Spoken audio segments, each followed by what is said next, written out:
Vladimir Putin. According to the birth date we have, October 7th, 1952, it's probably his correct birthday. I've talked before about the fact that there's this counter theory that he was born in Georgia 2 years earlier. I don't really necessarily believe that. I did bring it up just because, I felt I had to make full disclosure that that story is out there.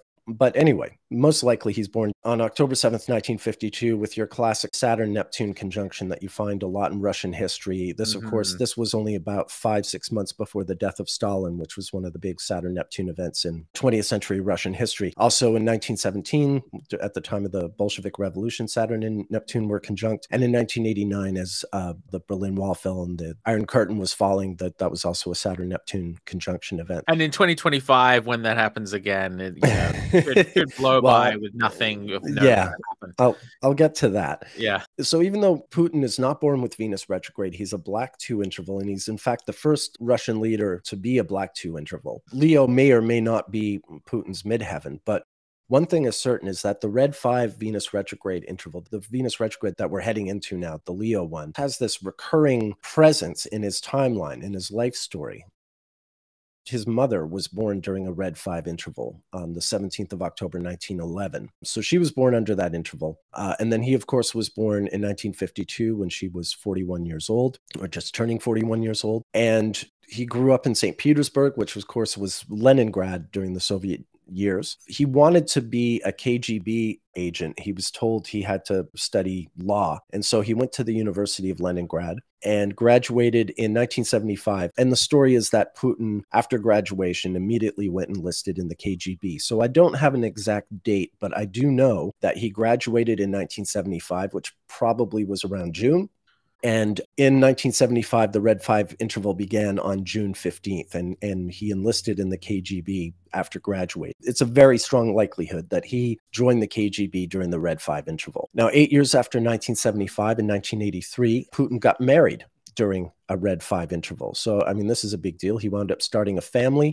8 years after 1983, here's some foreshadowing for you. There was an attempted coup that failed. And it was because of this coup, the story goes, that Putin finally resigned from the KGB. A year and a half earlier, he's stationed in East Germany as a KGB agent. And when the Berlin Wall came down, there were riots. The people went after the Stasi, who were the East German version of the KGB, and they were ransacking their offices. They were going to advance on the KGB offices as well, and Putin chased them away, the story goes. And this would have been during the Red 4 interval of late 89, early 1990. So now it's a year and a half later, and the Soviet Union is going to officially come apart a few months later at Christmas. But there's this final stab at maintaining the Soviet Union, an attempted coup against Gorbachev's government, and Boris Yeltsin steps in and helps protect the regime.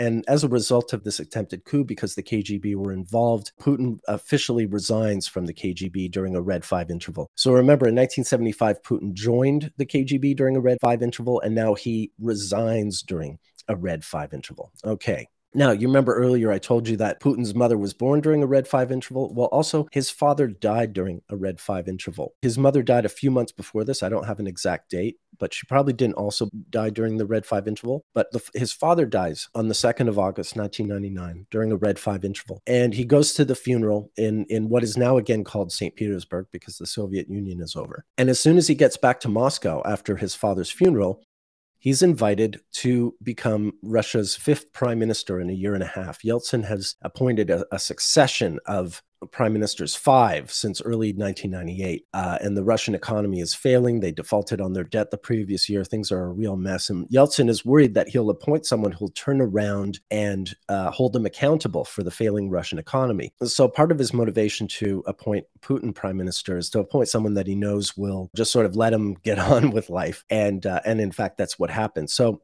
this date, August 9th, 1999, during the Venus retrograde in Virgo, 10 days after the retrograde station, 11 days before the interior conjunction. This is another Red 5 event. And this was the first day that most of us on planet Earth heard the name Vladimir Putin. Before this, there were a handful of Russian government people, and then I'm sure like the CIA and people like that knew who Putin was. But the general public, he came out of total obscurity, and first was named Russian prime minister during this Red 5 interval. And then by the end of the year, Yeltsin stepped down and Putin was, quote unquote, elected president. I would also note that was just about 3 days or so before that solar eclipse in Leo. That was Yes. the focus of great scrutiny by astrologers because of the way that it opposed Uranus, squared Saturn, and Mars at the same time. It's like this grand malefic cross involving a solar eclipse in Leo. And so what happens at that time is you get the emergence of a new world leader who is kind of a problem. And if he did have Leo in the midheaven, that solar eclipse would happen, on the North Node in his 10th house. Correct. So we can see why these Venus retrogrades that go from Virgo into Leo would potentially be important for his professional life, and these have been so far. Well, with the exception of the marriage one, I'm not sure how that fits into it, except that it is sort of an inherently Venus-y event. Well, yeah, there have been a few biographers who speculate that Putin, the only reason Putin got married was because it would help advance him in the KGB, that sort of single men were not promoted. Yeah, it's speculation, but he's divorced from her now.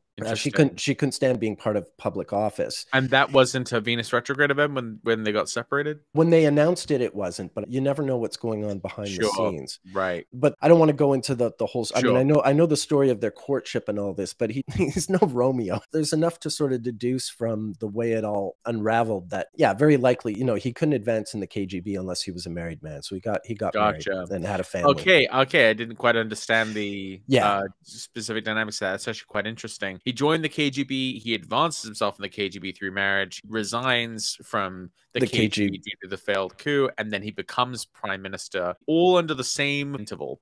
The fact that his mother was born during one and his father died during one, you always look for those things. You always look for the deaths of parents and other important family members and friends, even for like a public person like this, where, obviously his parents don't have anything directly to do with his political career. But that's kind of the point. You're reinforcing the political life with these unambiguously important personal dates.